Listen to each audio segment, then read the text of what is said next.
Prepare-se para desvendar a história real do cartel que não se limitou apenas a comercializar cocaína, mas reescreveu todas as regras do jogo criminoso, erguendo um império de múltiplos bilhões de dólares, cuja herança ainda é sentida profundamente nos dias atuais. Esqueça tudo o que você acreditava saber sobre Pablo Escobar. Neste material, mergulharemos nas vidas de outros arquitetos, não menos poderosos, embora muito menos conhecidos, desse império das sombras, que se tornaram os criminosos mais ricos de sua geração. Prepare-se para descobrir como o Cartel de Medellín foi construído e quem eram seus verdadeiros líderes. O Cartel de Medellín não foi apenas uma organização criminosa, mas um império colossal que, por um longo período, tornou-se sinônimo de tráfico de cocaína e transformou para sempre as normas do mercado clandestino. Foi fundado por Pablo Escobar, Carlos Leder, José Rodrigues Gacha e os irmãos Ochoa. Muito já foi dito sobre Pablo Escobar, mas neste relato focaremos nos outros líderes dos contrabandistas de Medellín, que conseguiram acumular fortunas fabulosas. Carlos Leder, o único entre todas as figuras-chave de Medellín que deixou memórias escritas sobre aquele período de sua vida, destaca-se pelo fato de que sua trajetória foi documentada de forma mais completa. Muito sobre ele foi relatado também por George Jung, conhecido pelo filme Blow, com Johnny Depp, desde seu livro até inúmeras entrevistas. A imprensa também não ignorou Leder. Carlos Henrique Leder Rivas nasceu no dia 7 de setembro de 1949, em Armênia, a capital do departamento colombiano de Quindío. Seu pai era um engenheiro alemão que chegou à Colômbia em 1927 para a construção da ferrovia entre Pereira e Manizales. A mãe, Helena Rivas, ex-rainha de beleza e filha de um joalheiro, conheceu-o na mesma cidade. Após o casamento, tiveram 4 filhos. Leder Sênior, rebatizado de Guilhermo, residia permanentemente na Colômbia, visitando apenas ocasionalmente os parentes em sua pátria. Devido às origens alemãs do pai, Carlos foi apelidado desde a infância de Eu Alemão, ou o Alemão. A família vivia com conforto, possuindo um pequeno negócio de produção e importação de óleos preciosos e vinhos de elite, além de um pequeno hotel chamado Pensione Tedesca. Este último estava constantemente sob a supervisão das autoridades, devido ao grande fluxo de cidadãos alemães, embora as observações não fossem além disso, apesar de o hotel ser popular entre os funcionários locais. Dizia-se que o pai de Carlos era um hitlerista convicto, e na casa deles, sob a escada, havia um altar dedicado ao Führer. Carlos recordava-se de ter sido, desde a infância, a ovelha negra da família. Os pais tentaram dar aos filhos a melhor educação, mas o filho mais novo rebelava-se obstinadamente, e sua instrução terminou, de fato, na 6ª série. Em 1959, Helena Rivas pediu o divórcio, acusando o marido de maus tratos. Ele respondeu com uma ação semelhante, referindo-se à infidelidade da esposa. Em 1961, a Suprema Corte aceitou os pedidos, dividindo os bens e os filhos. Os mais velhos permaneceram com o pai na Colômbia, enquanto Carlos e o irmão mais novo foram com a mãe para os Estados Unidos. Lá, ao crescer, Carlos frequentava o bairro de Jackson Heights, no Queens, onde viviam muitos colombianos. Alguns anos depois, trabalhando como lavador de pratos em um local, conheceu motoristas de Cali que trabalhavam em uma locadora de carros.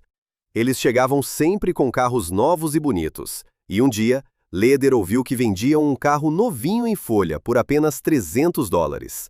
Ao perguntar, por que tão barato? Responderam que ele poderia usar o veículo por 1 ou 2 meses, e depois deveria vendê-lo. Leder entendeu imediatamente que o carro havia sido roubado da agência onde os motoristas trabalhavam. Como ele mesmo disse, o momento em que decidi aceitar essa oferta tentadora marcou uma virada em minha vida. No final, essa decisão determinou meu destino neste mundo.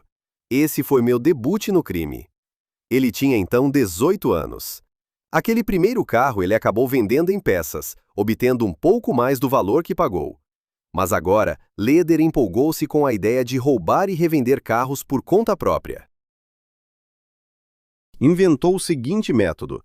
No estado de Vermont, na fronteira com o Canadá, para obter placas e registrar um carro, eram necessárias apenas a nota fiscal da concessionária e a prova de residência no estado. Leder foi para Vermont, onde se hospedou em um albergue de uma associação beneficente cristã, obtendo um certificado de residência. Depois, no Bronx, encontrou cópias de uma nota fiscal original de uma concessionária e registrou com sucesso seu primeiro carro roubado, vendendo-o por $1.800 em um bairro mexicano. O comprador sugeriu a Leder o desejo de adquirir outros bons carros, e o negócio deslanchou. Nisso, ajudou o contato com colombianos que trabalhavam em estacionamentos, os quais recrutou como cúmplices. Enquanto os ricos americanos deixavam seus novos carros de luxo no estacionamento, eles faziam cópias das chaves e, à noite, roubavam os veículos. Carlos chamava isso de curso completo de furto de carros.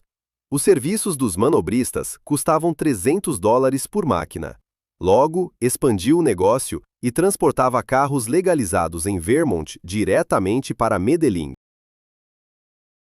O momento histórico do encontro do ladrão de carros Carlos Leder com o narcotráfico ocorreu em sua terra natal, Armênia, onde um traficante local, Dom Arturo, propôs que ele fosse com seu caminhão até a Bolívia para adquirir uma carga de pasta de cocaína chamada bazuca. A viagem foi longa e difícil. Além disso, ele e seus amigos ficaram na Bolívia por 1 mês e meio, porque o distribuidor decidiu enviar não a pasta, mas o cloridrato de cocaína já pronto. Essa foi a maior expedição deles até então, cerca de 42 quilogramas. Pela sua participação no negócio, Leder deveria receber 1 quilograma de cocaína, que lhe foi roubado sem problemas no porto de Galveston, no Texas. Ele lembra de ter pensado na época: melhor roubar carros do que transportar coca. Lá pelo menos tem alguém a quem pedir satisfação pelo roubo. No entanto, fez outra viagem para buscar uma carga na Bolívia, após a qual lhe foi proposto, como residente nos Estados Unidos, participar de um negócio de maconha. Isso previa que Carlos, em território dos Estados Unidos, alugasse um caminhão e, ao chegar ao local designado, carregasse um motor aeronáutico com 3 toneladas de maconha prensada, transportado além da fronteira. Mas no local já o esperavam agentes da DEA. Assim, Carlos acabou na prisão do condado de Dade, onde foi acusado de conspiração para importar maconha, sendo posteriormente transferido para a Prisão Federal de Segurança Máxima de Danbury, em Connecticut. Neste estado, também pesavam contra ele acusações federais de conspiração e participação em furtos de carros. Devido à sua pouca idade, na época com 19 anos, em caso de condenação, ele poderia receber apenas 2 anos. Carlos declarou-se culpado e cumpriu 18 meses antes de ser deportado para sua pátria histórica. Na prisão, Leder não perdeu tempo. Começou a praticar esportes, lia muito, concluiu finalmente o ensino médio e inscreveu-se em cursos intensivos de inglês, onde seu chefe era seu companheiro de cela, George Young. Como lembra o próprio Carlos, Young estava convencido de que sua profissão era vender maconha, e propôs a Leder dedicar-se a isso, mas Carlos recusou, declarando que, após aquela maldita história do motor, nunca mais se envolveria com maconha. Leder falou sobre a cocaína a Young um pouco mais tarde, quando em sua mente o quebra-cabeça se montou. Aquelas cargas que ele transportava da Bolívia eram então uma novidade no início da década de 70, um produto impopular. Contudo, Young contava histórias sobre como era difícil conseguir cocaína nos Estados Unidos. As pessoas pareciam ansiosas para experimentá-la, mas a cocaína era escassa e a que existia era de péssima qualidade. Após algum tempo em Danbury, começaram a chegar grupos de mulas colombianas, capturadas na fronteira enquanto transportavam pequenas quantidades de cocaína de qualquer maneira possível. Em malas com fundo falso, em brinquedos infantis, nos saltos dos sapatos e assim por diante. Entre eles, havia até deficientes que tentavam passar pela alfândega com embrulhos em próteses ou bengalas para cegos. Todos os mulas contavam em uníssono que haviam aparecido novas gangues de narcotraficantes exportando cocaína. Enviavam 1 quilo, no máximo 2 com cada um, mas o trabalho era suficiente para todos. E então Carlos disse a Young: "George, em 7 meses voltarei para a Colômbia e ficaremos ricos." Na prisão, Leder leu muitos livros, mas um em particular capturou sua imaginação. Era um livro antigo sobre as guerras do ópio, ocorridas entre 1839 e 1842 em Hong Kong. Contava as aventuras dos contrabandistas britânicos que transportavam ópio da Índia, usando a ilha pirata de Hong Kong, de onde depois os capitães chineses, em dezenas de juncos velozes, levavam o ópio para o continente. Eis como Carlos descreve essa iluminação. Extrapolei essa história para os meus planos. Eu queria entregar cocaína na costa dos Estados Unidos, e graças a esse livro, tive a ideia de criar uma base operacional escondida perto das praias americanas. Eu queria fundar minha própria ilha de Hong Kong, mas não sobre o ópio, e sim sobre a cocaína sul-americana. Ao sair da prisão, Leder, com 21 anos, junto com Jung, dedicou-se à implementação dos planos estabelecidos. Mais detalhes sobre suas aventuras e o nascimento do negócio de transportes podem ser encontrados no vídeo sobre Jung. Aliás, Leder tem seu próprio ponto de vista sobre o que aconteceu entre ele e Jung. Ele sustenta que George, com seu comportamento irresponsável, cansou gradualmente a todos e atrapalhou tantos negócios que seu principal distribuidor, Richard Barrell, cujos contatos Jung não queria compartilhar com Carlos, expressou o desejo de contatar os colombianos. Logo vieram os primeiros grandes ganhos, e Leder iniciou operações de lavagem de dinheiro, criando uma empresa de venda de automóveis, a Leder Auto, em Medellín, no prestigiado bairro de El Poblado, perto do Shopping Center San Diego. Nesse escritório, conheceu indiretamente Pablo Escobar. Seu primo, Gustavo Gaviria, comprou através do salão de Leder um par de luxuosos Porsches. Os rumores sobre dois trapaceiros que poderiam levar mercadorias para os Estados Unidos começaram a se espalhar na Colômbia, onde muitos haviam entendido o potencial da cocaína. Surgiram laboratórios, os camponeses começaram a cultivar coca e a aprender as bases da produção de bazuca. Foi assim que Leder conheceu El Mexicano, José Rodríguez Gacha, um empreendedor dono de várias plantações e laboratórios em Pueblo Viejo. Por volta do mesmo período, em 1977, um dos pilotos de Leder contou-lhe sobre a ilha de Norman's Cay, nas Bahamas. Lá, várias casas estavam à venda, e a ilha era perfeita para o papel de Hong Kong pirata. Situava-se a apenas 40 quilômetros de Nassau e 140 quilômetros de Miami. Possuía uma larga pista asfaltada e nenhuma autoridade, pois a ilha era registrada como privada. Leder comprou o hotel local, e os cordiais proprietários idosos do hotel de Norman's Cay ainda não sabiam a que isso levaria. Carlos rapidamente estabeleceu relações amigáveis com o ministro local da Agricultura durante sua visita à ilha, doando uma quantia considerável para sua campanha eleitoral, e começou a conquistar o território. Na ilha, aumentavam os aviões, e cada vez mais colombianos estavam envolvidos na construção e manutenção das casas. Em menos de um ano, Leder ocupou 70% das terras de Norman's Cay e fechou o hotel para interromper o fluxo de turistas.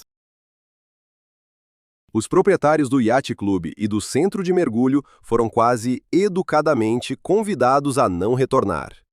Mas na ilha, como se descobriu mais tarde, não viviam apenas cidadãos respeitáveis.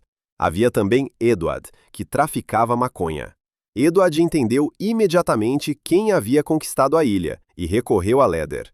Carlos precisava muito de pilotos experientes, e Edward, após uma leve resistência, começou a transportar cocaína com sua equipe. Pouco depois, o braço direito do primeiro-ministro das Bahamas visitou Leder. Durante a visita, convenceu-se de que se tratava de um empresário sério, pois recebeu imediatamente de presente um novíssimo BMW. Segundo Carlos, eles fecharam um acordo de $150 mil por mês como aluguel da ilha e garantia de segurança. Na ilha, foram instalados modernos faróis e radares, a pista de pouso foi renovada, foram montados os mais modernos hangares para aviões, e o perímetro foi cercado por uma cerca eletrificada e torres com guaritas. Existe até uma lenda de que todos os habitantes locais foram mortos, mas isso é provavelmente uma invenção. Apenas um dos mais obstinados foi encontrado morto em um iate. Os outros estavam bastante satisfeitos com as grandes somas de dinheiro para a mudança forçada. E, no geral, como relatou mais tarde o proprietário do centro de mergulho, que chegou para a abertura da temporada e viu uma torre com um canhão, ele não quis discutir de jeito nenhum com o novo dono da ilha. Mais tarde, Carlos importou da Alemanha ferozes Dobermans e pastores alemães, que se tornaram a marca registrada de Norman's Cay. Os cães, junto com guardas armados até os dentes, patrulhavam o perímetro da ilha dia e noite. Quem treinava a guarda era um bom amigo de Leder, chamado Yair Klein, um oficial aposentado do exército israelense. Será Klein, no futuro, quem treinará os milicianos do cartel de Medellín para combater radicais de esquerda e políticos. Na ilha não faltou uma casa para as garotas, assim como em breve apareceria na fazenda de Escobar. A amplitude das festas na ilha era simplesmente impressionante. Todos os testemunhos concordam que era uma verdadeira Sodoma e Gomorra em uma ilha das Bahamas, onde simultaneamente habitavam uma multidão de contrabandistas experientes, armados até os dentes, e encontravam-se toneladas de cocaína puríssima. Na ilha de Norman's Cay, Leder fundou a International Dutch Resource Limited, que servia como cobertura para sua verdadeira atividade, o aluguel de hangares e a venda de combustível para parceiros comerciais que transportavam cocaína e maconha para os Estados Unidos. Por $10.000, ele alugava pequenos aviões modernos para o transporte de drogas e contratava pilotos. A ilha era gerida por cerca de 150 pessoas, tanto colombianos quanto locais. Era o ano de 1977.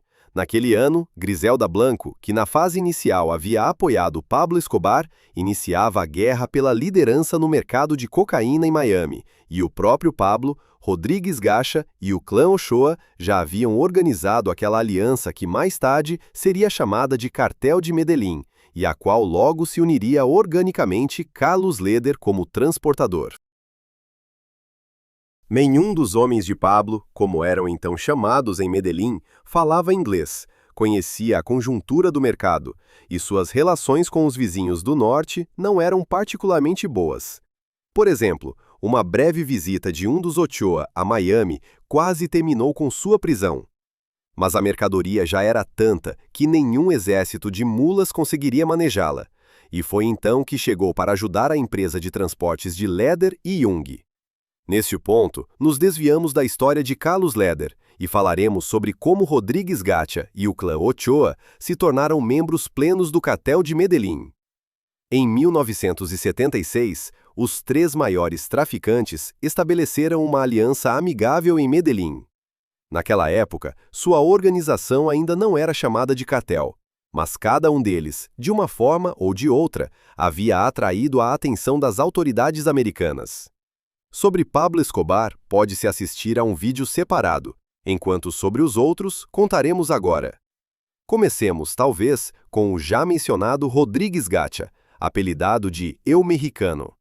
Assim como Pablo Escobar, Gacha ascendeu de baixo. Nasceu em uma família camponesa pobre, na aldeia de Rogos, no município de Pacho. Devido à miséria, teve que deixar a escola aos 12 anos e ir trabalhar na limpeza de pastos. Desde a infância, tinha um caráter empreendedor e nunca se deixava abater, além de demonstrar numerosos talentos criminosos. Um fato curioso, ele nunca teve documentos, nem passaporte, nem carteira militar, nem carteira de motorista. Formalmente, ele não existia.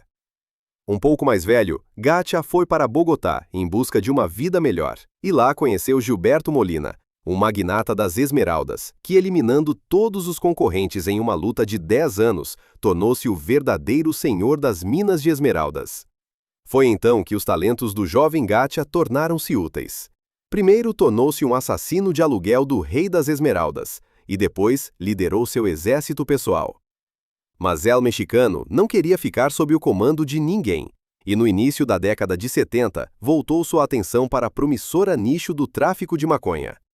No entanto, entendeu rapidamente que a maconha era uma mercadoria extremamente inconveniente de transportar, e não trazia os lucros desejados devido à concorrência existente, ao contrário da cocaína que estava ganhando popularidade.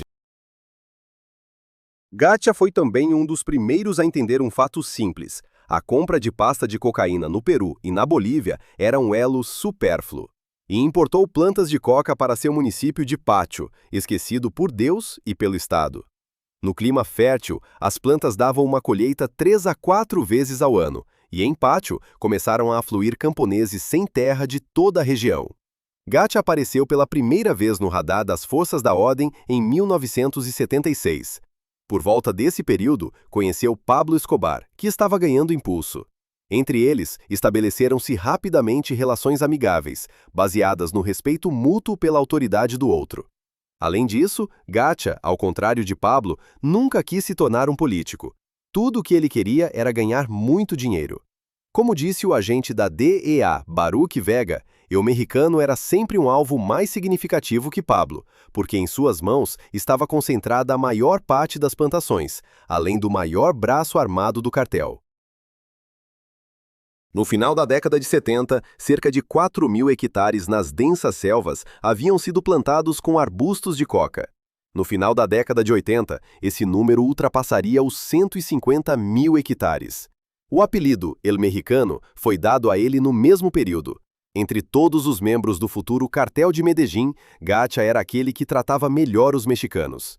Ele possuía uma vasta coleção de chapéus mexicanos e nomeava suas propriedades no espírito de seu país favorito: a Boate Chihuahua, o bar Meche Nampa, o rancho Hermosídio e assim por diante.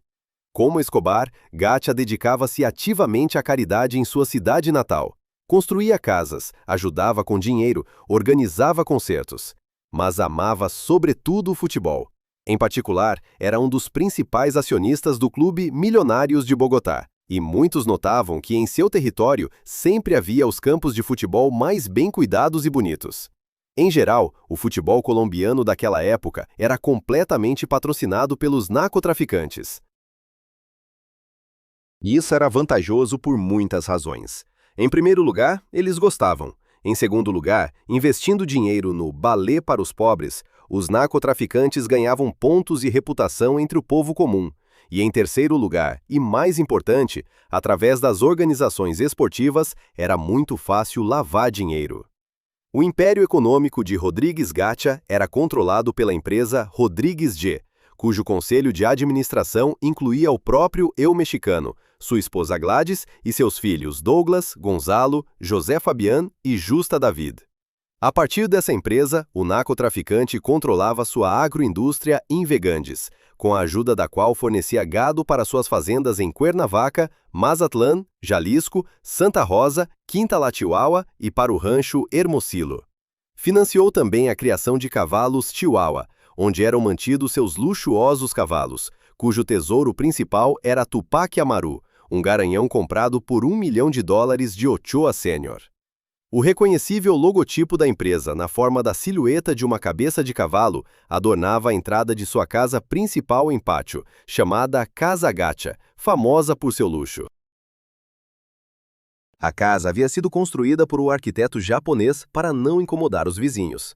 Gacha amava concertos ao vivo, mas respeitava os outros, então as paredes eram a prova de som. A decoração interna impressionava pelo luxo: peles de urso, louças europeias antigas e ouro. Muito ouro. Segundo a lenda, até as torneiras de água na Casa Gacha eram de ouro puro. E sob o edifício havia um sistema de esconderijos para dinheiro e túneis secretos. Em Bogotá, Gacha possuía 8 apartamentos fabulosamente caros e um centro de entretenimento perto do aeroporto de Guaymaral, de onde partia a cocaína pronta. Ao lado do aeroporto ficava seu hangar com vários aviões, designado para uma pista privada. Assim, até 1982, Rodrigues Gacha possuía o maior potencial comercial no cartel, mas nunca ambicionou o poder. Bastava-lhe ser um líder em sua localidade remota, onde era, de fato, um governador. A situação era diferente com os terceiros participantes do grupo criminoso de Medellín. Diferentemente de Pablo Escobar e Rodrigues Gacha, os irmãos Ochoa nasceram em uma família de criadores de gado bastante respeitável e estimada em Antioquia. Seus bisavós receberam reconhecimentos estatais pela abertura da primeira feira equina e da primeira academia veterinária na região. E, em geral, o sobrenome Ochoa era associado à criação de cavalos. Griselda Blanco, por exemplo, não os odiava sem motivo.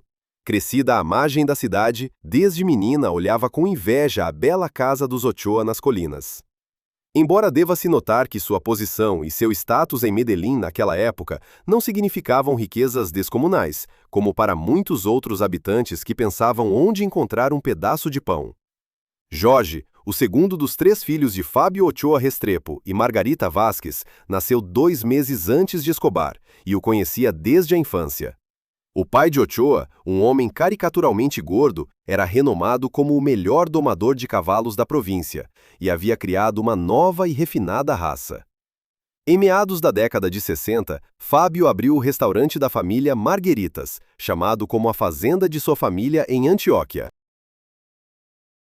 Para não falir, todos os filhos adultos trabalhavam incansavelmente. O próprio Jorge e seus irmãos, o do meio, Juan David, e o mais novo, Fábio, assim como as irmãs, mal chegavam na escola, iam para o fogão ou lavavam os pratos.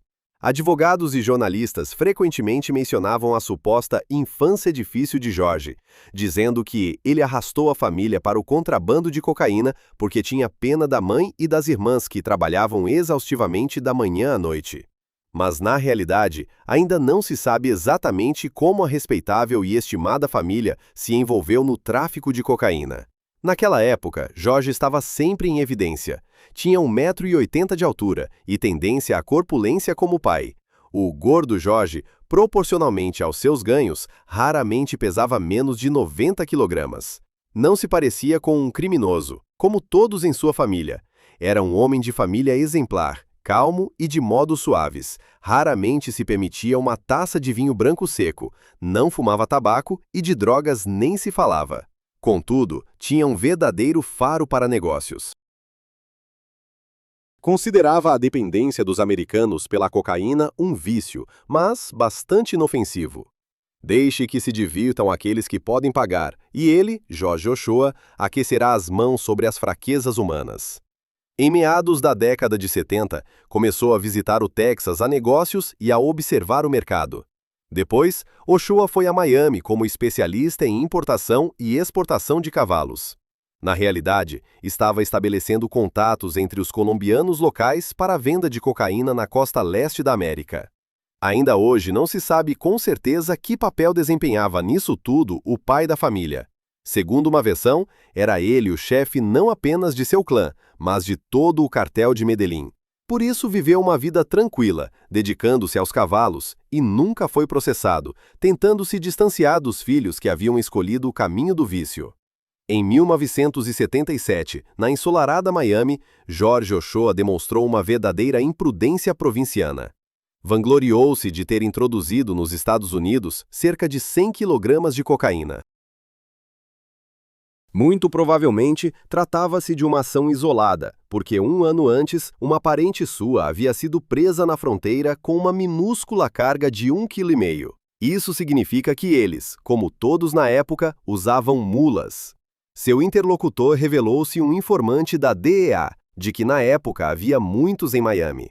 No dia 12 de outubro do mesmo ano, Jorge entregou a esse homem uma mala com 27 kg de cocaína e pediu que a levasse a Miami. Então a DEA prendeu 9 colombianos, incluindo a irmã e o cunhado de Jorge Ochoa. O próprio Jorge foi o único a conseguir fugir. Avistada a polícia, saltou em uma moto e escapou, escapando por milagre da prisão. Jorge deixou Miami imediatamente e nunca mais voltou. Naquele ano, Pablo Escobar, junto com seu primo Gustavo Gaviria, já controlava a coleta de pasta de cocaína no Equador, vinda da Bolívia e do Peru, e seu processamento na Colômbia. Escobar e Ochoa, como os maiores e mais ambiciosos homens de negócios, uniram forças para aumentar a capacidade produtiva. Além disso, geriam laboratórios e vendiam cocaína a distribuidores que controlavam sua comercialização nos Estados Unidos, onde o lucro era 6 vezes superior ao das vendas na Colômbia. Logo, monopolizaram o negócio na Flórida, Nova York, Chicago e Los Angeles. Depois, Rodrigues Gacha uniu-se como membro pleno da organização. Quando se juntou à companhia, Carlos Leder, que havia comprado a Ilha das Bahamas de Norman's Cay, os volumes das remessas aumentaram. No início da década de 80, Escobar criou uma espécie de escritório central do cartel de Medellín, onde os pequenos participantes do narcotráfico colombiano deveriam entregar sua mercadoria. Para os outros produtores da zona, tornou-se simplesmente inconveniente tentar vender a mercadoria sozinhos. Deve-se notar que, com aqueles que não se exibiam e aceitavam as condições dos medelinenses, os negócios eram conduzidos com extremo respeito e pacificamente, e o dinheiro bastava sempre para todos. Mas aqueles que tentavam se rebelar contra a expansão do cartel perdiam, e de forma horrível. Uma característica dos medellínenses era e é a vingança. Aqueles que atrapalhavam seu caminho eram exterminados até o último homem, mesmo que não conseguissem encontrá-los imediatamente. Segundo o sistema consolidado no escritório, os pequenos vendedores adicionavam sua mercadoria a grandes partidas, de modo que ninguém pudesse fazer passar a droga contornando o cartel. Asseguravam as pequenas cargas e nunca enviavam uma partida se nos armazéns não houvesse uma quantidade equivalente de cocaína para a substituição em caso de apreensão da carga. A esse sistema de seguro, os agentes da DEA deram o apelido de Lloyd de Medellín, em homenagem a um conhecido banqueiro da época. Assim, comercializando através do cartel de Medellín, os pequenos traficantes não arriscavam praticamente nada. Além disso, no cartel havia também outros personagens com diferentes responsabilidades. Os laços financeiros e comerciais do cartel eram geridos por Gustavo Gaviria e Roberto Escobar, o irmão mais velho de Pablo, que por muitos anos havia trabalhado no setor contábil. Além disso, formou-se uma ala militar com personagens como Lanky, Capai, Papai, Duex, Eu Angelito, Eu Tipo, Eu Acito, Eu Tato e muitos outros. Todos eles faziam parte das forças de segurança do cartel e do exército de assassinos, com a ajuda dos quais os medelinenses estabeleciam um equilíbrio de poder para o controle e domínio no tráfico de drogas. Todos eles eram treinados pelo proprietário da PMC, Rod Ahat, Yair Klein, amigo de Carlos Leder, de quem falei anteriormente. Dizia-se que no final da década de 80, o cartel tinha mais de 2.000 combatentes treinados. O mais famoso homem forte do cartel nos dias de hoje é talvez Papai, que recebeu o apelido por sua semelhança com esse personagem de desenho animado. Como todos, ele apresentou sua versão sobre quem era o chefe do cartel de Medellín. Segundo ele, era Jorge Ochoa, e Pablo Escobar ouvia justamente as suas instruções. Papai morreu apenas em 2020, após uma vida rica em eventos. Conseguiu cumprir 23 anos de prisão por ter confessado 257 homicídios por encomenda e a participação na preparação de mais de 3.000 homicídios, escrever suas memórias e gerir um canal no YouTube. E até mesmo, já nos dias de hoje, após ser libertado, conseguiu acabar novamente na prisão. Ele chantageava pessoas importantes como Jorge Ochoa, que anteriormente haviam sido ligadas ao cartel, na esperança de obter dinheiro. No entanto, não lhe resultou nada, e em 2020 morreu na prisão. Menos conhecida é a facção armada do cartel de Medellín chamada El Prisca, liderada pelos irmãos Prisca, Armando Alberto Enéas, El Negra, José Rodolfo e David Ricardo. Em 1980, Ricardo Prisca, vulgo Sina, foi preso e condenado por furto de carros. Após sua libertação, foi recrutado pelo cartel de Medellín por ordem de Escobar. No seu apogeu, o grupo contava com cerca de 100 combatentes profissionais. Ricardo Prisca, no espírito de todos os medelinenses, era popular entre os simples habitantes de seu bairro, Aranjuez. No supermercado local, abriu uma conta para aqueles que não podiam comprar comida e também pagava os estudos universitários para as crianças do local. Na casa dos irmãos estava instalada uma estátua da Santa Virgem do Carmen e, como contam as testemunhas, antes de cada ação, recitavam juntos suas orações. As ações eram muitas. Os Prisca estavam envolvidos em todas as principais operações do cartel e a eles são atribuídos não menos que 200 homicídios políticos por encomenda. Na imprensa, seus nomes apareceram após o assassinato do ministro da Justiça e foram forçados a deixar Medellín. O grupo criminoso foi gradualmente liquidado de 1987 a 1991. Em 1991, Ricardo Prisca morreu no mesmo dia que seu irmão, como resultado de duas operações separadas conduzidas pela polícia em Medellín e Rio Negro. Assim, em 1982, para os medellinenses tudo ia de vento em popa.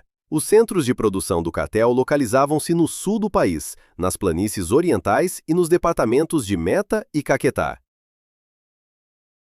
Aqui operava um dos maiores centros do mundo para o ciclo completo de produção e processamento de cocaína, chamado Tranquilândia. Os medeginenses colocavam no mercado exatamente a quantidade de mercadoria necessária para que o preço não caísse, e obtinham lucros fabulosos. Até 1982, 1 quilograma de cocaína em Medellín era comprado por $8.000, enquanto em Miami era vendido por $42.000. Ao mesmo tempo, os americanos começaram a fechar a rota de transporte das Bahamas, e a ilha de Norman's Cay, sob a liderança de Leder, já não garantia o fluxo de tráfego necessário. Os narcotraficantes começaram a procurar opções, e no final, encontraram uma rota através do México. Mais detalhes sobre isso são contados em nosso vídeo sobre o cartel de Guadalajara.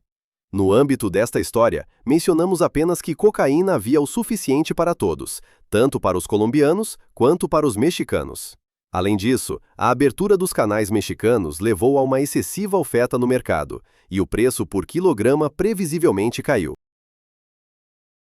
Mas já após os eventos descritos, isso levaria ao surgimento nas ruas dos Estados Unidos de uma nova droga chamada crack, que não só se tornaria um verdadeiro símbolo marginal do gueto americano, mas também levaria o cartel de Medellín a lucros ainda mais impressionantes.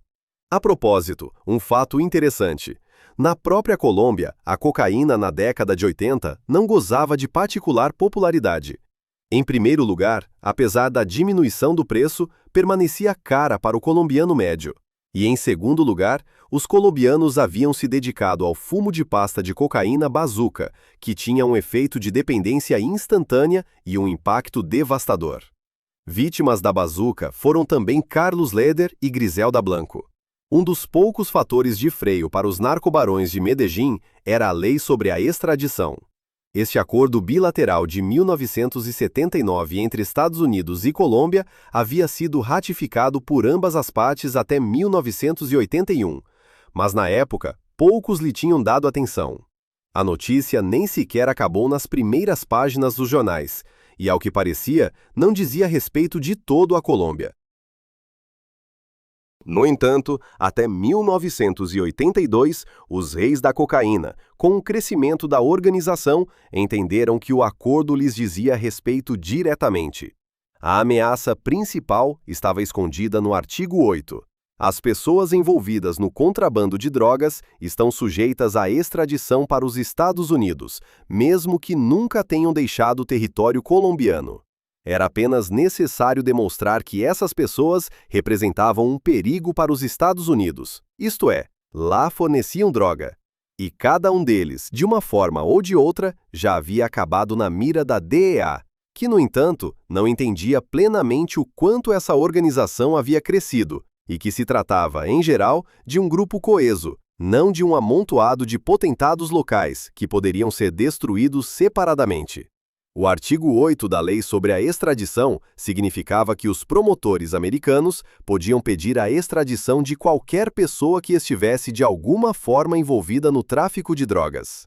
No início da década de 80, após as batalhas nas ruas de Miami, que entraram para a história como a Guerra dos Cowboys da Cocaína, os agentes da DEA começaram a operar em território colombiano.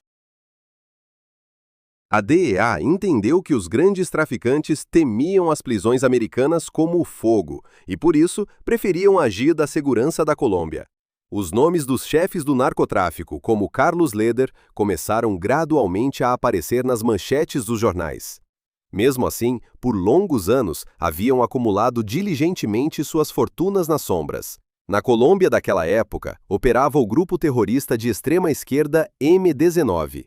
Uma de cujas atividades era o sequestro de ricos empresários com o objetivo de obter resgates. No dia 12 de novembro de 1981, Marta Nieves Ochoa Vázquez, uma do clã Ochoa, foi sequestrada enquanto saía da universidade. Para sua libertação, o M-19 pediu ao cartel $12 milhões. No entanto, em resposta, os irmãos Ochoa criaram um destacamento armado especial chamado Morte aos Sequestradores, MAS, que iniciou o extermínio dos rebeldes. Entre os militantes mortos pelo cartel, estavam também um dos líderes do M-19, Guilhermo Elvésio Ruiz, e todos os seus parentes. Em fevereiro de 1982, os rebeldes libertaram Marta Ochoa, reconhecendo de fato sua derrota, e estipularam a paz com o cartel. Como resultado da guerra, o M-19 foi expulso do populoso e rico departamento de Antioquia. Este caso foi o primeiro, mas não o último, em que os medelinenses empregariam formações paramilitares. Além disso, no futuro, o M-19 vigiaria os laboratórios e cometeria homicídios por encomenda para o cartel de Medellín. No mesmo ano de 1981, os reis da cocaína colombianos organizaram uma cúpula na costa caribenha, perto de Barranquilla.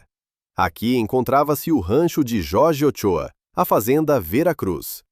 Na ordem do dia estava a questão da expansão futura do negócio da cocaína. O clã Ochoa havia acumulado tanta cocaína que procurava novas e cada vez mais rotas para transportar a droga para o exterior. Foi convidado como convidado de honra ao encontro Carlos Leder.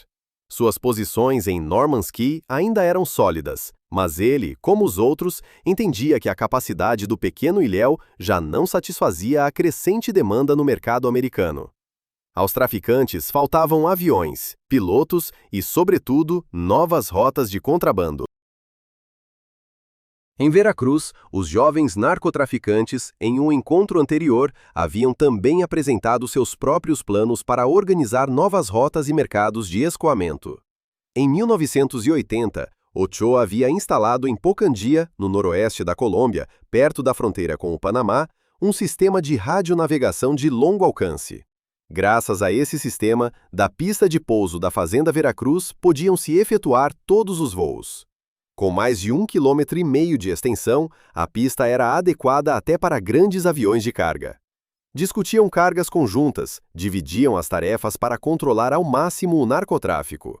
O cartel crescia a olhos vistos, mas transformar-se-ia em uma organização verdadeiramente internacional apenas alguns anos depois, quando a colaboração entre Escobar, Gacha e Ochoa assumisse uma envergadura sem precedentes, e no negócio se inserisse plenamente o padrinho mexicano Miguel Ángel Félix Gallardo, de alguma forma liberando-lhes as mãos, já que tinham de pensar menos no transporte e mais em sua segurança. Porque o fortalecimento dessa aliança dentro do país era acompanhado por um derramamento de sangue incessante. A polícia de Medellín era impotente para parar a violência e os homicídios. Em 1981, a cidade tornou-se o feudo dos reis da cocaína. Polícia e políticos aceitavam subornos e silenciavam, caso contrário, esperava-os a morte. A lei plata ou plomo, prata ou chumbo, tornou-se a norma. Os contrabandistas da velha escola já não tinham lugar no novo sistema. Eles, com raras exceções, tornaram-se pacificamente uma posição para a concorrência com a jovem tribo. Faltavam-lhes astúcia e vontade. A maioria aposentou-se, e os outros resignaram-se ao seu lugar, deixando o negócio para filhos e netos. Um punhado de forças rebeldes foi forçado a ceder o passo ou foi simplesmente removido de seu caminho. Começou uma nova era do narcotráfico. Em vez de indivíduos, havia uma gangue.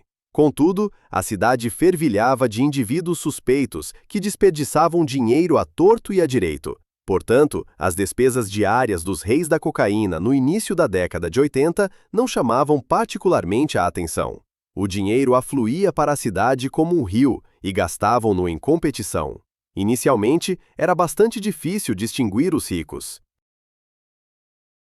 Pablo Escobar, por exemplo, adorava corridas automobilísticas e colocava nas competições municipais uma equipe inteira com equipamento completo e carros. Rodrigues Gacha tornou-se o patrono não oficial e o principal empregador de sua nativa Pacho. O clã Ochoa continuou a velha atividade de criação de cavalos e touros de raça, mas com uma envergadura sem precedentes. Os cavalos dos Ochoa despertaram admiração entre os conhecedores de todo o mundo e foram até usados em publicidades europeias. Os Ochoa literalmente compraram de cima a baixo toda a nicho ligada ao cari, um passatempo popular na Colômbia.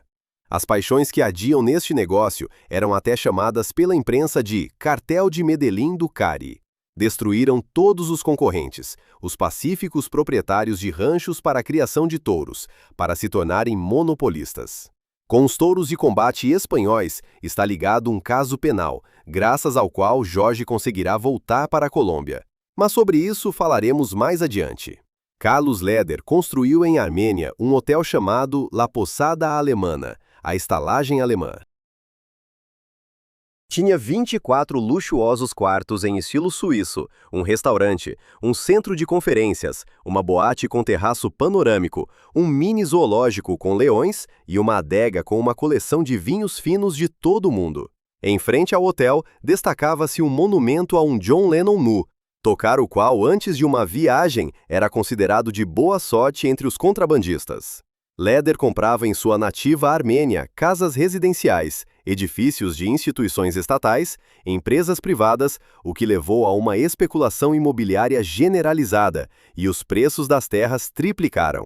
Frequentemente era visto a passear pela cidade em uniforme preto e com uma suástica na manga, a partir do qual seu passo havia sido registrado na saudação nazista.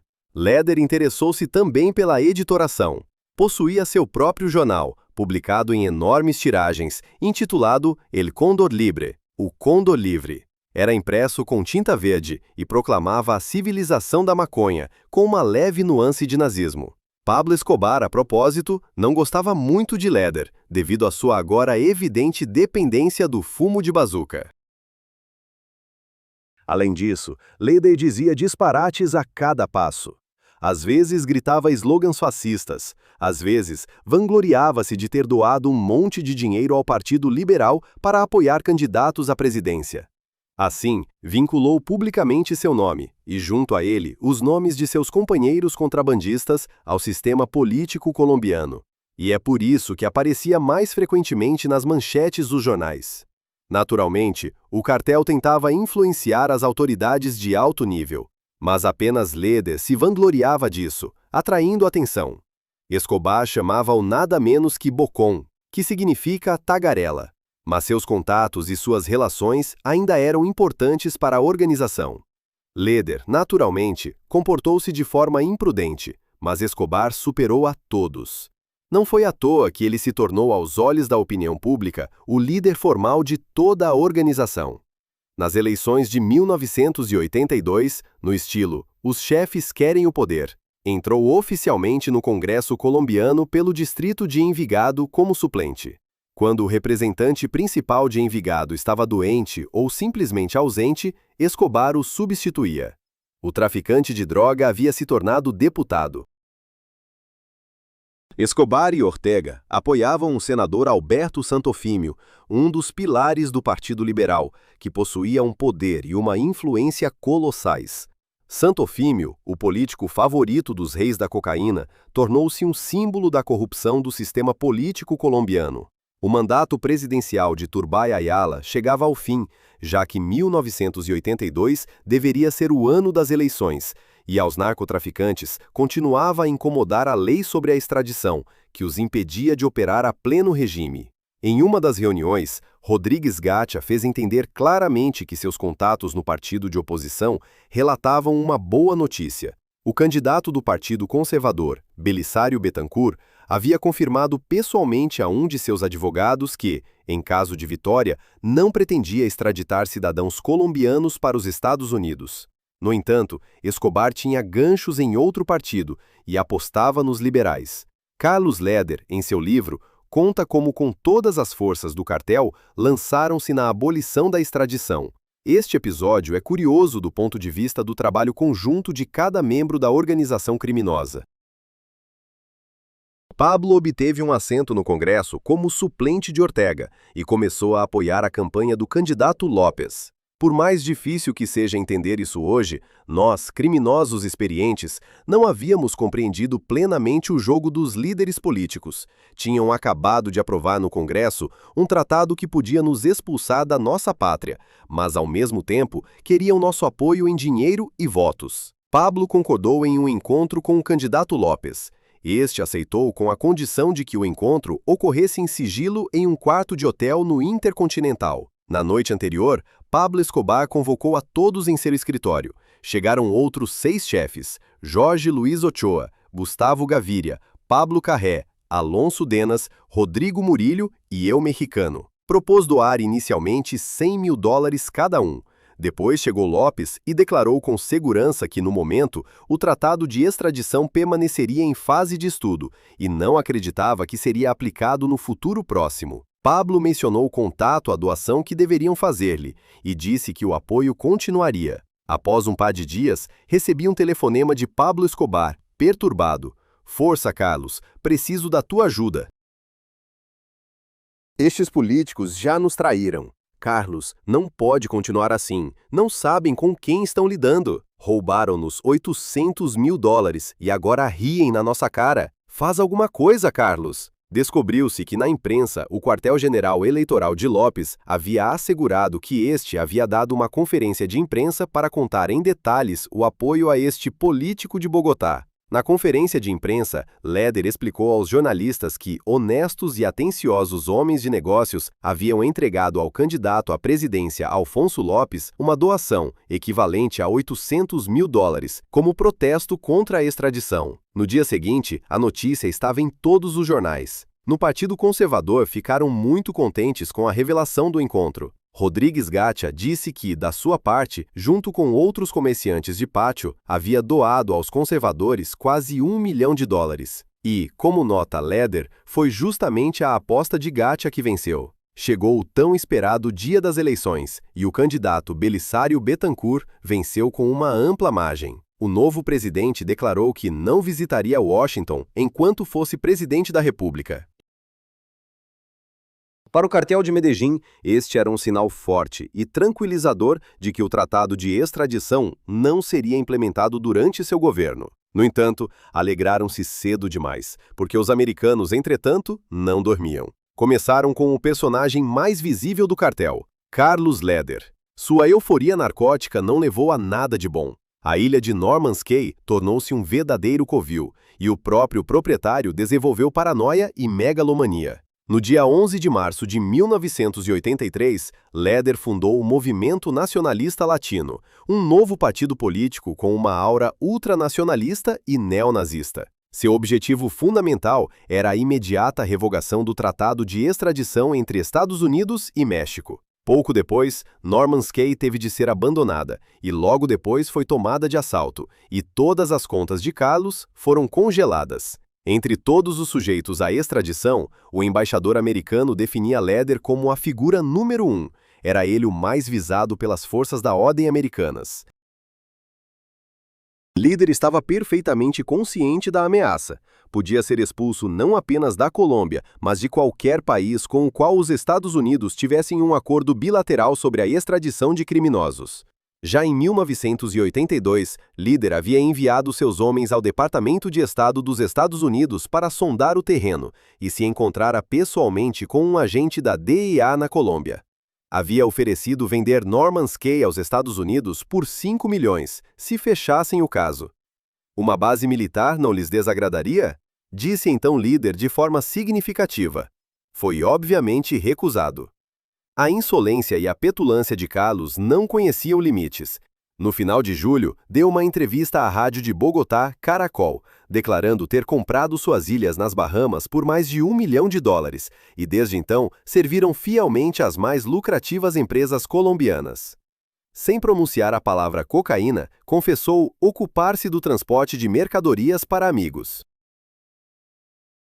A prisão e a detenção em uma prisão americana foram também explicadas muito simplesmente. Ele, Leder, na juventude, conduzia os latino-americanos de todo o distrito. Era um chefe que defendia sua raça, seus princípios, sua origem colombiana. Queria representar no Senado os trabalhadores e os mais pobres entre os pobres. Dizem que eu conspirei em dano aos Estados Unidos. Direi mais. Pretendo prejudicá-los até que revoguem a lei sobre a expulsão. Além disso, Leder comprou uma gráfica e uma redação de jornalistas, que publicavam uma proclamação, o Jornal do Movimento Nacionalista Latino, no qual Carlos era declarado quase um messias e propunha pagar a dívida nacional da Colômbia aos Estados Unidos, e declarava o tráfico de drogas uma cruzada contra o capitalismo. Mas sua louca e provocadora vaidade não trouxe resultados. No dia 2 de setembro de 1983, a Suprema Corte decidiu o caso a favor dos Estados Unidos, reconhecendo Leder sujeito à extradição. Na Colômbia, foi assinado um mandato de prisão para ele, mas Carlos tomou conhecimento a tempo e fugiu. No entanto, aprovando a ordem de extradição de Leder, o novo ministro da Justiça, Lara Bonilla, que ainda desempenharia um papel trágico nesta história, transmitiu-a ao presidente Betancur para a assinatura. Depois, uma grande desventura atingiu Eu Mexicano. Já mencionei o maior empreendimento chamado Tranquilândia. Após o apoio aberto a Betancur na campanha eleitoral, Gacha havia se tornado um verdadeiro herói e nunca havia atraído a excessiva atenção da DEA. Assim, ninguém o encontraria jamais, se não fosse pelo éter necessário para a produção de cloridrato de cocaína pura e por um grupo de meticulosos americanos. No dia 9 de fevereiro de 1984, em uma boate nas montanhas acima de Medellín, reuniu-se todo o cartel. Um dos principais distribuidores de Miami, pertencente à rede Ochoa, celebrava o nascimento de seu filho. O padrinho era o próprio Jorge Ochoa. Os festejos prolongaram-se por uma semana e durante todo esse tempo os chefes do cartel discutiam os problemas urgentes. Como sempre, estavam preocupados com a expansão dos mercados de escoamento. Queriam aumentar o número de rotas e pilotos em condições em constante evolução. Já havia 6 meses que operava na selva seu complexo conjunto chamado Tranquilândia. Lá eram produzidos até 4.000 quilogramas de droga por mês.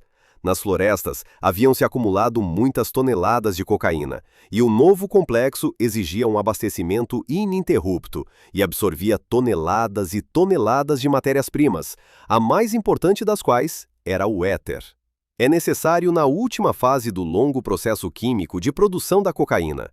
Para obter o pó de cocaína adequado para a inalação, a base de cocaína, obtida da pasta de cocaína, é dissolvida em éter, com a adição de ácido clorídrico e acetona. Então, a massa resultante é filtrada, seca e obtém-se o cloridrato de cocaína, aquele mesmo pó branco regularmente consumido em 1984 por 5 milhões de americanos. Para obter 1 quilograma de cocaína, são necessários 17 litros de éter.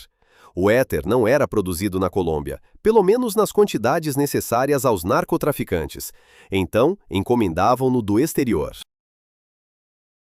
Tomando conhecimento deste simples fato, os americanos começaram a monitorar os fluxos de éter importado para a Colômbia, pensando corretamente que a proibição da importação de éter atingiria duramente os produtores. Assim, chegaram a um comprador local legal de éter, que comprava o dobro do que era legalmente usado em toda a Colômbia em um ano. E dotaram 2 barris do lote de dispositivos de radiolocalização do tamanho de um pacote de cigarros, juntamente com um potente bloco de alimentação projetado para uma longa duração.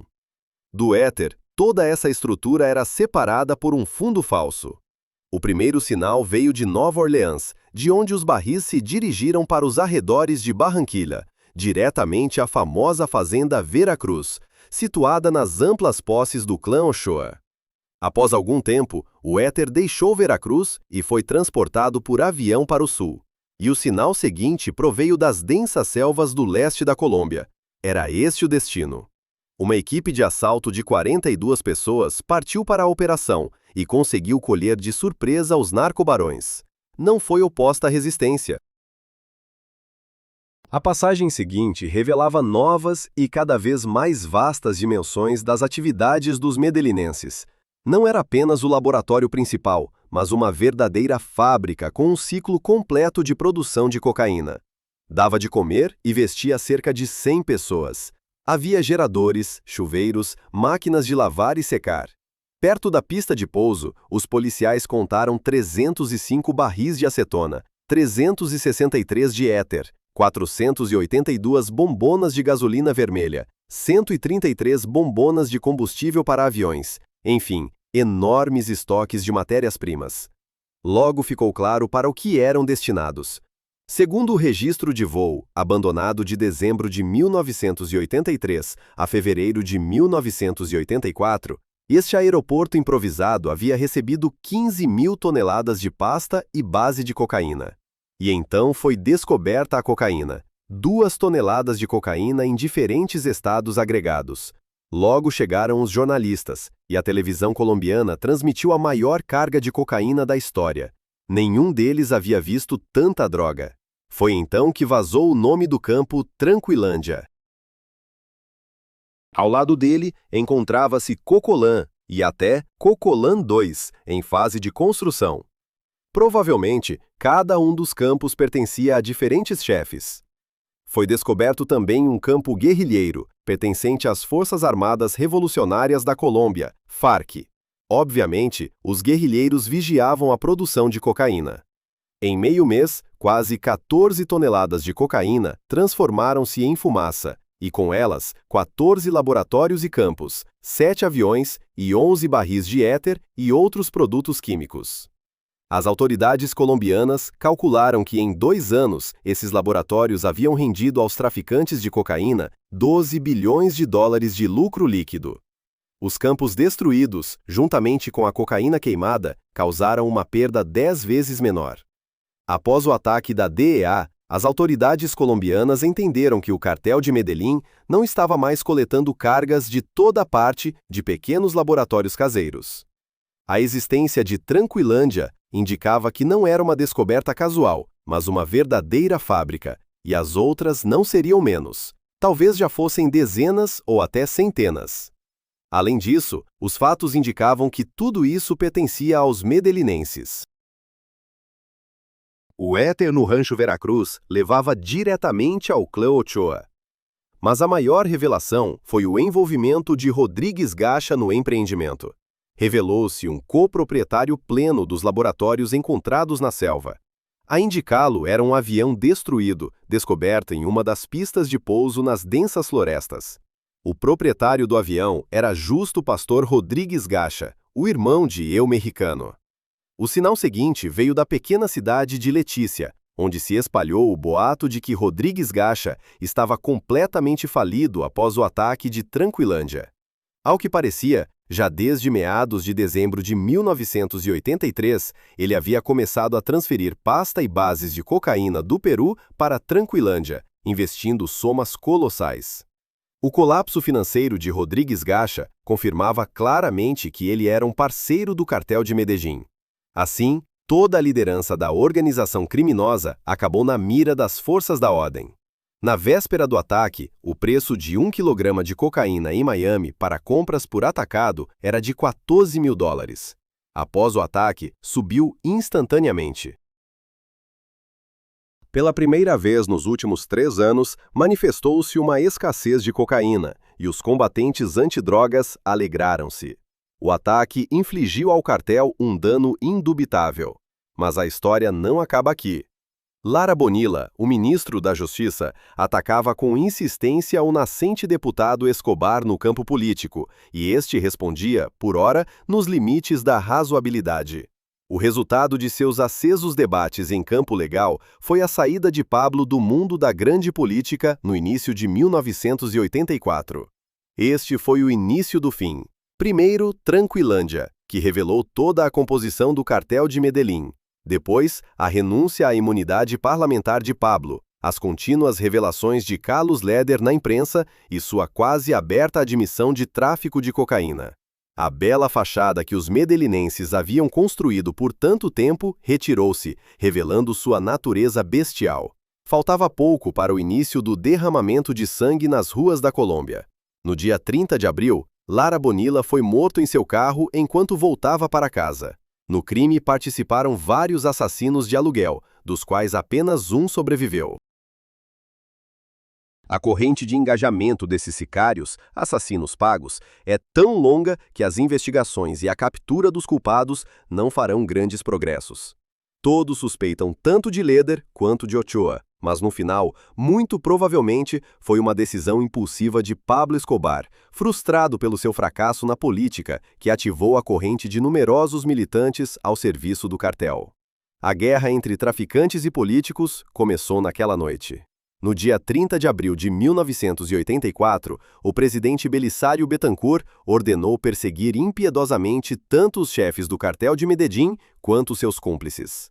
Naquela mesma noite, os criminosos fugiram da Colômbia e chegaram ao Panamá junto a Carlos Leder, sob a proteção do líder das sombras do Panamá, Manuel Noriega, que desde 1982 participava diretamente de seus negócios, fornecendo um ponto de trânsito para o transporte.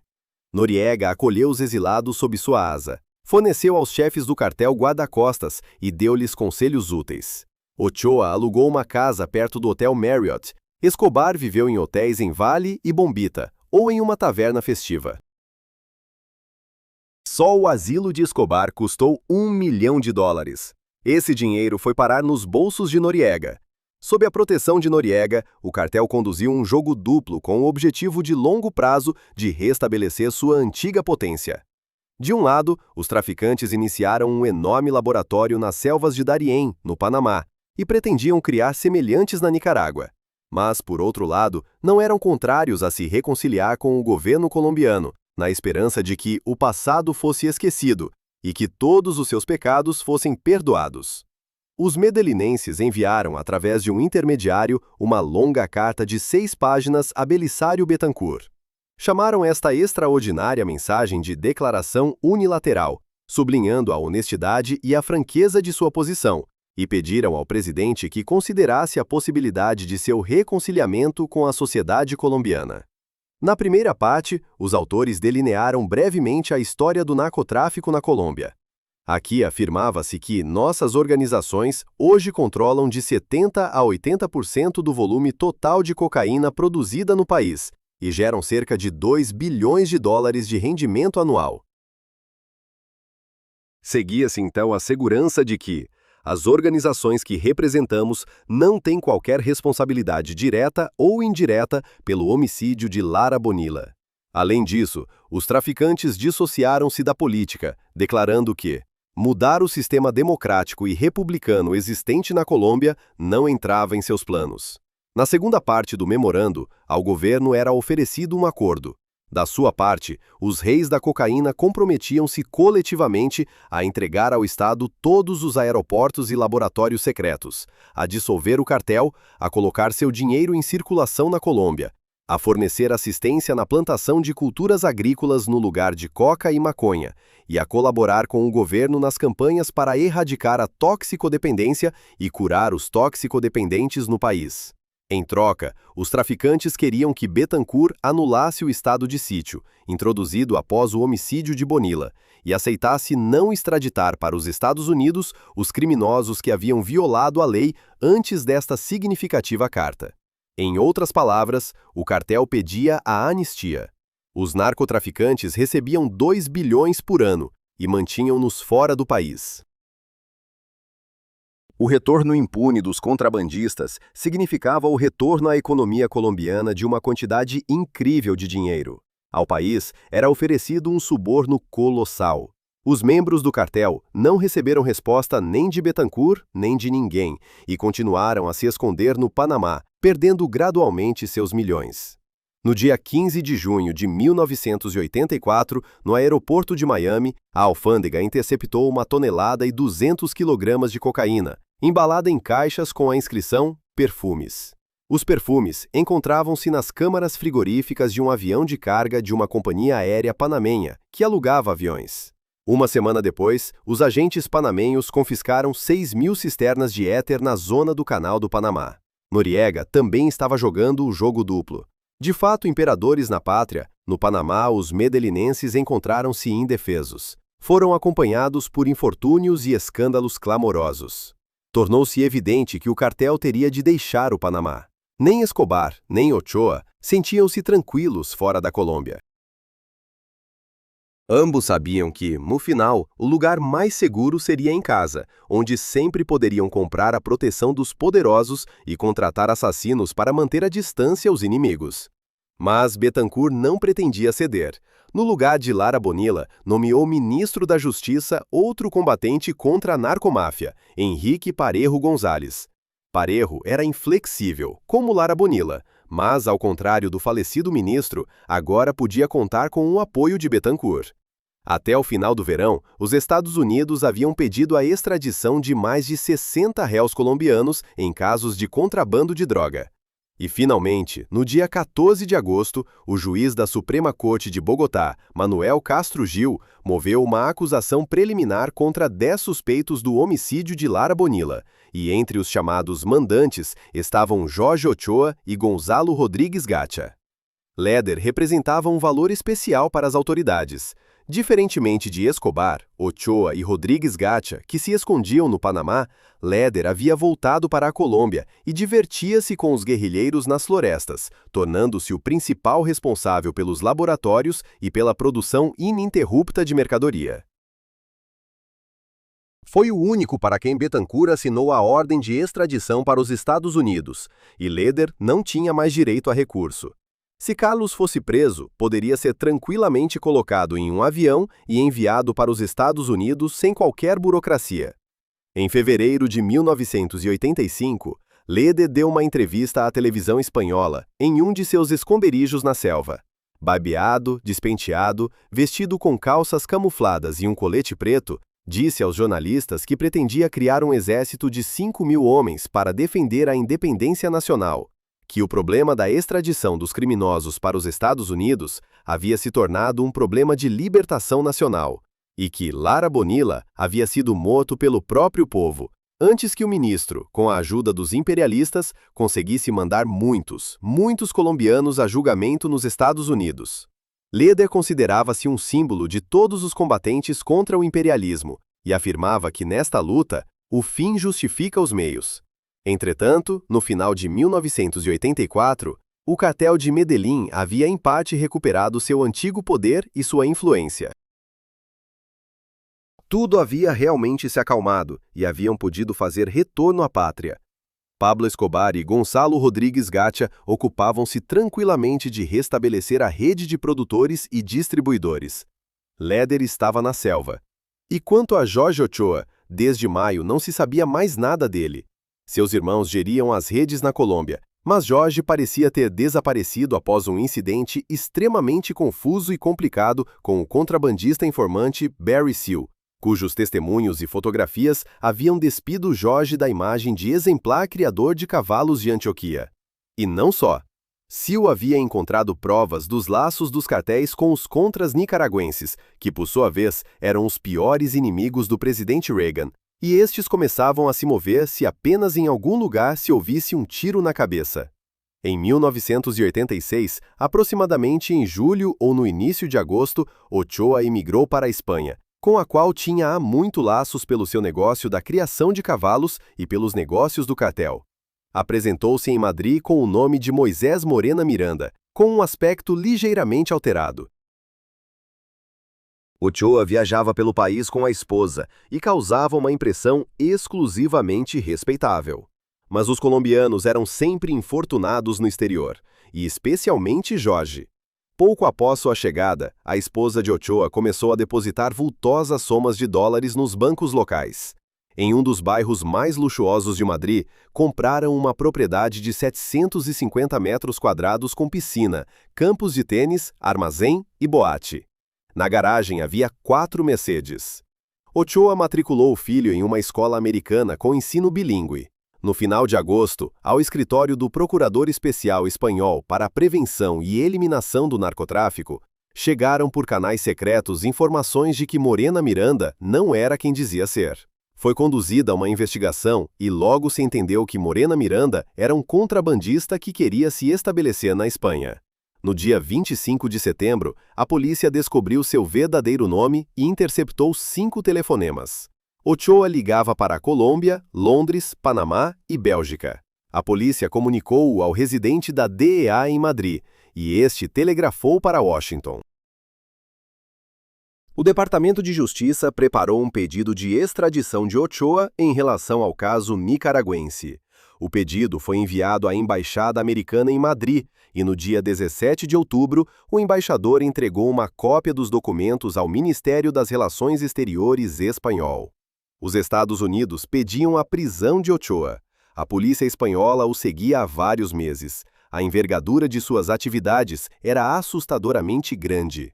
Em novembro, soube-se que Ochoa pretendia adquirir mais de 4.000 hectares de terra no sul da Espanha. A polícia temia que usasse este rancho para transformar a Espanha em um centro internacional de distribuição de cocaína. No dia 15 de novembro de 1984, a polícia espanhola prendeu Ochoa juntamente com a esposa e congelou todas as suas contas bancárias. Os agentes da DEA asseguraram-se de que o filho de Ochoa fosse retirado da escola americana. Para a administração Reagan, a prisão de Jorge Ochoa revelou-se um presente do céu. Haviam passado menos de 4 meses desde que o governo dos Estados Unidos havia definido Ochoa e outros membros do cartel de Medellín, aliados do governo marxista da Nicarágua. Agora, apresentava-se uma ótima oportunidade para levar Ochoa aos Estados Unidos para o processo. Os espanhóis foram prontos a colaborar. Embora nunca tivessem enfrentado o narcotráfico internacional, estavam cansados de todo tipo de terrorismo e extremismo ideológico, e os laços de Ochoa com o governo marxista da Nicarágua tinham aos seus olhos uma clara conotação política. Os Estados Unidos ilustraram aos espanhóis também o laço de Ochoa com Tranquilândia, vigiada pelos guerrilheiros do M-19, também comunistas. Tudo isso, cocaína, terrorismo, marxismo, ligava-se para os espanhóis em um tríplice pesadelo do mundo livre. Na Espanha, anunciaram que Ochoa havia sido detido segundo as leis especiais antiterrorismo, e isso implicava um reexame das acusações movidas. Pouco após a prisão e detenção de Ochoa em uma prisão de Madrid, os Estados Unidos pediram oficialmente sua extradição com a acusação no caso nicaragüense. Mais tarde, a Colômbia pediu a extradição de Ochoa pela acusação de falsificação de um documento, ou seja, uma licença para a importação de 128 touros espanhóis para Cartagena em 1981. Isto é, Ochoa foi novamente acusado de contrabando. Inicialmente, os Estados Unidos tinham mais possibilidades de obter Ochoa.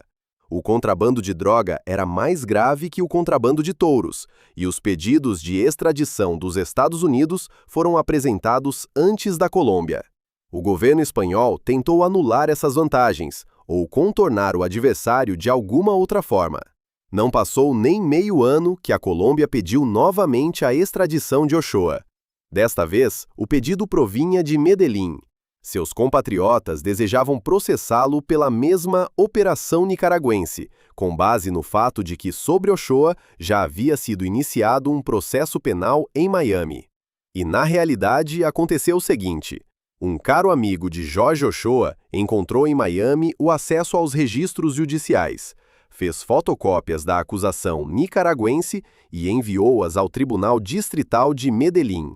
Como resultado, em um prato da balança estava um pedido americano e no outro, 2 pedidos colombianos. Ochoa era acusado por sua pátria e uma das acusações coincidia completamente com a acusação de Miami. Além disso, os promotores cometeram um grave erro, misturando terrorismo, comunismo e droga, e a defesa não deixou de aproveitar. Muitos espanhóis consideravam sua polícia espanhola, e ainda mais a DEA de Reagan, ardentes anticomunistas que atribuiriam aos sandinistas qualquer coisa, até os incriminariam por narcotráfico, apenas para desacreditá-los. E os advogados de Ochoa entenderam rapidamente que as simpatias políticas do júri podiam ser exploradas. Condenaram Reagan por ter desencadeado uma guerra suja contra a Nicarágua, e retrataram seu assistido como um peão em um jogo político desonesto.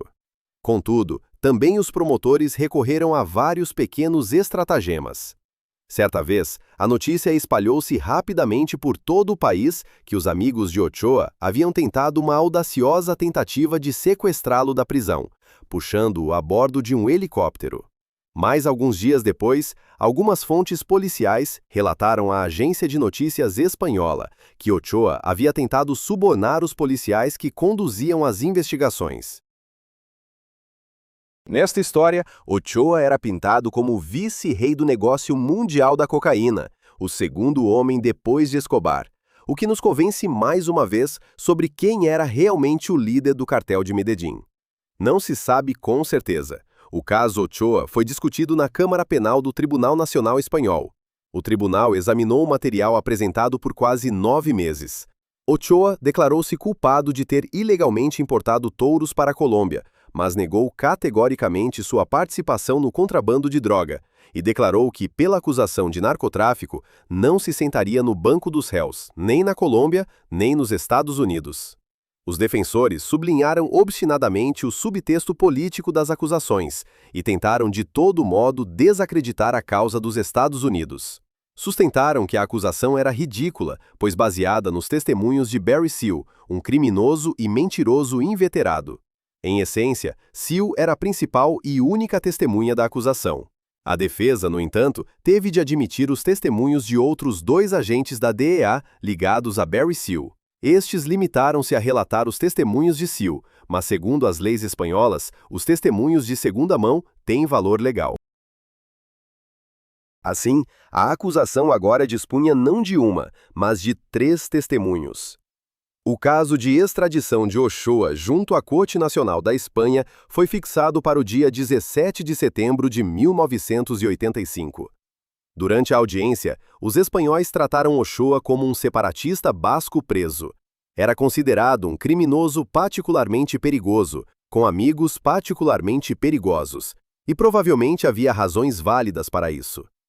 Na sala do tribunal, o público era separado de juízes, defensores e procurador por um painel de madeira de 1 metro e uma parede divisória de vidro à prova de balas, do chão ao teto. Geralmente isso desencorajava os ativistas políticos de atirar ou lançar granadas durante as audiências. 3 juízes observavam a sala do alto de uma plataforma de madeira. O réu sentava-se diante deles em um banco baixo, com as costas para o vidro que separava o público dos participantes do processo. Na sala havia muitos colombianos, incluindo membros da família Ochoa. Inicialmente havia barulho, e no ar pairava um vago descontentamento. Mas assim que entraram os juízes, o público silenciou-se imediatamente. Ochoa, vestido com um terno escuro, sentava-se tranquilamente entre 2 policiais com boinas. Tinha emagrecido muito e tinha um belo aspecto, bem cuidado, com o cabelo ordenadamente cortado. Um jovem e bem-sucedido homem de negócios colombiano, criador de cavalos. A audiência do caso durou cerca de 3 horas. Fechada a sessão, os juízes consultaram-se por uma semana inteira e no dia 24 de setembro pronunciaram a sentença. O pedido dos Estados Unidos foi rejeitado por unanimidade, devido ao seu subtexto político. Ochoa deveria ir para a Colômbia e enfrentar o processo pela importação de touros. Os advogados de Ochoa venceram, opondo uma retórica anti-imperialista a Barry Seal e mostrando a vontade de entregar seu assistido à Colômbia. Mas os promotores apresentaram recurso. E, incrivelmente, no dia 21 de janeiro de 1986, a Corte reviu sua decisão e aceitou extraditar Ochoa para os Estados Unidos. Desta vez, as relações tensas entre Estados Unidos e Nicarágua não foram um motivo para recusar a extradição do criminoso. Ochoa era acusado de contrabando de droga, e isso não é um crime político. A defesa impugnou imediatamente a decisão da corte, e já em Cartagena, onde Jorge Ochoa havia retornado, foi condenado a 20 meses de reclusão, libertado sob fiança em 1987. Entrará no top 20 das pessoas mais ricas do mundo, segundo a Forbes, com 3 bilhões de dólares, honestamente ganhos com cavalos de raça e touros de combate. A fiança montava a apenas 11.500 dólares. A reunificação do cartel de Medellín deu o pontapé inicial em uma onda de terror político voltado contra o Estado colombiano. Os narcobarões formaram o grupo Los Extraditables, que ameaçava todos os políticos que não queriam a abolição da extradição. Carros minados, homicídios de juízes, policiais, vítimas casuais pelas ruas simplesmente atropelaram a Colômbia. Uma crueldade particular entre todas as ações desumanas é a ocupação do Palácio da Justiça pelos militantes do M-19, os mesmos que antes haviam sequestrado Ochoa e depois controlavam os laboratórios de cocaína sob a liderança de Carlos Leder. Foram entregues a eles $2 milhões para o ataque pelo cartel. No entanto, o próprio Leder, em suas memórias, negou com força a participação de Pablo Escobar e, obviamente, do cartel de Medellín. Segundo sua versão, nem Pablo Escobar nem eu soubemos de antemão dos planos do M-19 de assaltar o Palácio da Justiça. Além disso, a meu ver, esse tipo de operação de guerrilha para o assalto e a ocupação de um objetivo não exige grandes despesas de dinheiro, já que os guerrilheiros armados não recebem salários e não são mercenários contratados. Nas ruas de Medellín, iniciou-se uma guerra de todos contra todos, e quando a ela se uniu também a polícia, começou um verdadeiro banho de sangue. Para maiores detalhes sobre por que e como a polícia se tornou um alvo para os narcotraficantes, assistam ao nosso vídeo sobre Pablo Escobar. A violência naqueles anos tornou-se parte da vida cotidiana para os medelinenses. Em 1985, aqui foram registrados 1.698 homicídios, a taxa mais alta per capita para um estado onde, no total, no mesmo ano, ocorreram 11.000 homicídios, também muitos mais do que em qualquer outro país não atingido por guerra civil. Mas 1986 superou todos os tristes recordes: 3.500 homicídios, 10 a cada dia. A causa principal de morte para os homens com idade entre 15 e 40 anos foi o homicídio. De 1.455 casos registrados na cidade nos primeiros 6 meses, 80% foi cometido com armas de fogo. Em 1987, Carlos Leder foi finalmente capturado na selva. No desespero, escreveu até uma carta a George Bush pedindo um acordo. As audiências de seu caso duraram 7 meses, e nelas participou com grande prazer George Young, ao qual se apresentou a ocasião de se vingar de seu ex-amigo que o havia passado para trás algum tempo após o início de sua colaboração. Como afirma o próprio Young, ele testemunhou contra Carlos com a permissão de Escobar. Presumivelmente, este mesmo o chamou na prisão, sabendo que Leder estava pronto para abrir o bico sobre todos. George contou e contou, revelando novos e novos detalhes sobre a criação do cartel de Medellín.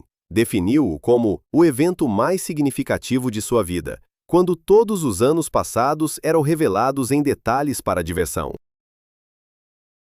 No final, Carlos Leder foi declarado culpado de todas as acusações de tráfico de cocaína. Eis o que diz ele mesmo.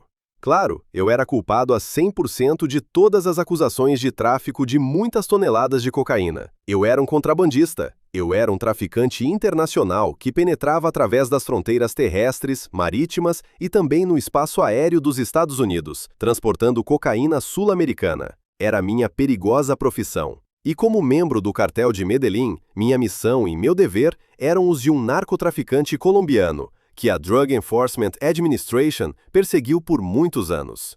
Carlos Leder foi condenado a 135 anos de reclusão. Após um ano de isolamento, sua visão enfraqueceu drasticamente, mas depois, como a George, apresentou-se-lhe uma oportunidade. Os Estados Unidos invadiram o Panamá, capturando o pérfido Noriega. Leder testemunhou contra ele, também aqui, presumivelmente com o consentimento de Pablo Escobar.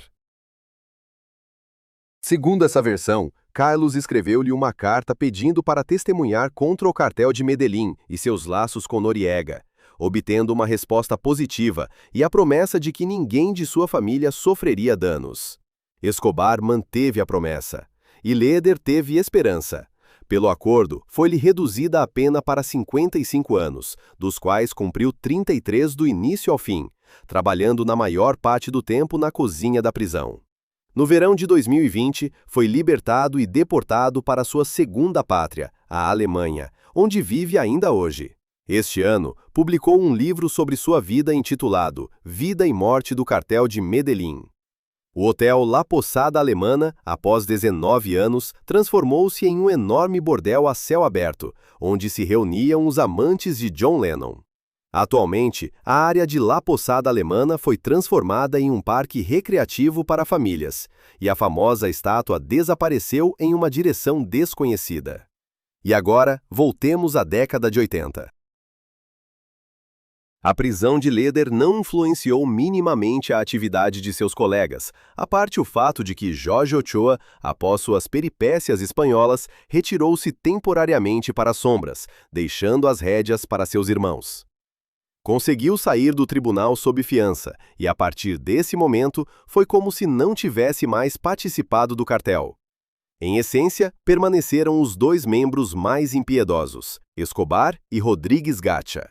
O mexicano afirmou-se definitivamente no papel de ministro da guerra do cartel de Medellín, tornando-se o principal aliado e apoiador de Escobar durante a guerra contra o Estado. Em 1989, tinha um grupo de 1.000 homens armados, no centro do qual estava uma unidade de elite de 70 assassinos escolhidos, envolvidos em numerosos episódios sangrentos, incluindo o assassinato de Luiz Carlos Galán, um candidato presidencial de princípio que Gacha considerava um inimigo pessoal. A escalada da violência culminou na explosão de um avião em 1989. Escobar e Gacha supunham que a bordo estaria um importante político, mas este, no último momento, mudou de ideia e permaneceu vivo. As vítimas da explosão foram 110 pessoas inocentes, e este arrepiante incidente marcou o início da caça às cabeças de Escobar e Gacha. No final de 1989, Rodríguez Gacha foi rastreado através do informante Navigante. A pessoa mais próxima a Gacha traiu seu patrão. Relatou que Gacha, seu filho Fred Gonzalo e alguns guarda-costas estavam em Cartagena. Quando a polícia da DEA soube, enviou 30 homens do corpo de elite ao comando da aeronáutica em Barranquilha. Foi dada a ordem de manter prontos 2 helicópteros da polícia para a decolagem do aeroporto de Santa Marta. Assim começou a operação militar com o nome significativo Apocalipse. Na quinta-feira à noite, Gacha, que havia entendido ter sido descoberto, juntamente com seu filho e 5 guarda-costas, subiu em uma lancha e foi para a fazenda El Toro, situada entre Covenhas e Tolú. Depois disso, as autoridades perderam-no de vista. Mas graças ao informante, começou uma busca aérea na zona para encontrar o barco. Foi encontrado ao amanhecer, mas a bordo estava apenas um homem, que admitiu ter deixado Gacha na fazenda de Tolú. Para onde vão os militantes para salvar seu patrão? Chegados, veem apenas uma caminhonete estacionada e voam em outra direção. No mesmo momento, a caminhonete parte. Inicia-se um tiroteio. Os fugitivos dispersavam-se e Gacha, pulando uma cerca de arame farpado, quase arrancou o couro cabeludo. Mas depois viu matar seu filho e, no mesmo momento, foi ferido na perna. O projétil seguinte atingiu-lhe a cabeça. O impacto foi tão forte que foi necessário identificá-lo com as impressões digitais. Existe uma versão segundo a qual Gacha, vendo a morte do filho, suicidou-se, encostando uma granada ao rosto, mas esta não passa de uma lenda. Se o tivesse feito, a granada teria arrancado também um braço. No funeral de Gacha participaram várias milhares de pessoas, de seu município natal de Pacho. Mas o amor popular não impediu os gratos aldeões de saquear sua fazenda Casa Gacha, de onde levaram absolutamente tudo e até explodiram as piscinas em busca de tesouros escondidos. E já nos dias de hoje, esta estrutura ainda sólida foi comprada pela China para a abertura de uma das maiores embaixadas da América Latina. Em outra fazenda saqueada de El Mexicano, Cuernavaca, hoje encontra-se um abrigo para cães, e o diretor do abrigo conta como, após a queda de Gacha, grupos de pessoas escavaram nos arredores em busca de milhões emperrados, mas ninguém encontrou nada. Após a morte de Gacha, o objetivo principal e de fato único de todos os serviços especiais tornou-se Escobar, e com sua morte em 1993, o cartel de Medellín desapareceu no nada, deixando atrás de si poderosas redes de distribuição de droga e um mar de sangue, entrando para sempre na história como os fundadores do contrabando de cocaína em larga escala. Resta contar o que houve do clã Ochoa, que era como se sempre tivesse permanecido nas sombras. De Fábio Ochoa Sênior, o patriarca do clã, já falei no início. Quer fosse um pai infortunado ou um governante das sombras do cartel, viveu uma vida longa e tranquila, nunca sendo levado ao tribunal, e morreu em 2002 com 88 anos. Em setembro de 1990, o novo presidente da Colômbia, César Gaviria Trujillo, propôs aos líderes dos narcocartéis acuados que se rendessem à polícia local, prometendo não extraditá-los para os Estados Unidos. Em 1991, todos os 3 irmãos Ochoa renderam-se e, após terem cumprido penas relativamente curtas, foram libertados. Juan David e Jorge Luiz estabeleceram-se em Medellín e nunca mais foram envolvidos, tornando-se respeitáveis homens de negócios como seu pai. Juan David morreu em 2013 por um súbito ataque cardíaco. Jorge Luiz, por outro lado, a partir de 2024, ainda está vivo, apesar de um lento processo baseado nos testemunhos do militante do cartel Papai, liberados quando já estava na prisão. Mas o irmão mais novo, Fábio, após sair da prisão, não perdeu a esperança de se tornar um narcobarão e começou a colaborar com El Chapo e o cartel de Sinaloa como consultor. No Vale, compartilhava rotas e métodos de trabalho, tomando parte ativa na vida dos mexicanos. No entanto, como já aconteceu na situação com o cubano Alberto Falcón, descrita no vídeo sobre o cartel de Guadalajara, os mexicanos descartam sempre quem não é mexicano, por mais famoso narcotraficante que possa ser. Em 2001, durante a Operação Millennium em Miami, Fábio foi capturado juntamente com 41 mexicanos, cada um dos quais testemunhou contra ele para mitigar sua própria pena. O jovem Ochoa recebeu 30 anos de reclusão, que está cumprindo ainda hoje. Na prisão, descobriu uma miríade de talentos. Por exemplo, dedica-se ao desenvolvimento da energia a partir das ondas oceânicas e escreveu também um livro de divulgação científica de 250 páginas, que, no entanto, ninguém quer ainda publicar. A data aproximada de libertação de Fábio Ochoa é o 14 de setembro de 2024, no caso de lhe ser aprovado neste verão outro pedido de liberdade condicional. Após a destruição do cartel de Medellín, seu lugar na Colômbia foi ocupado pelo cartel de Cali.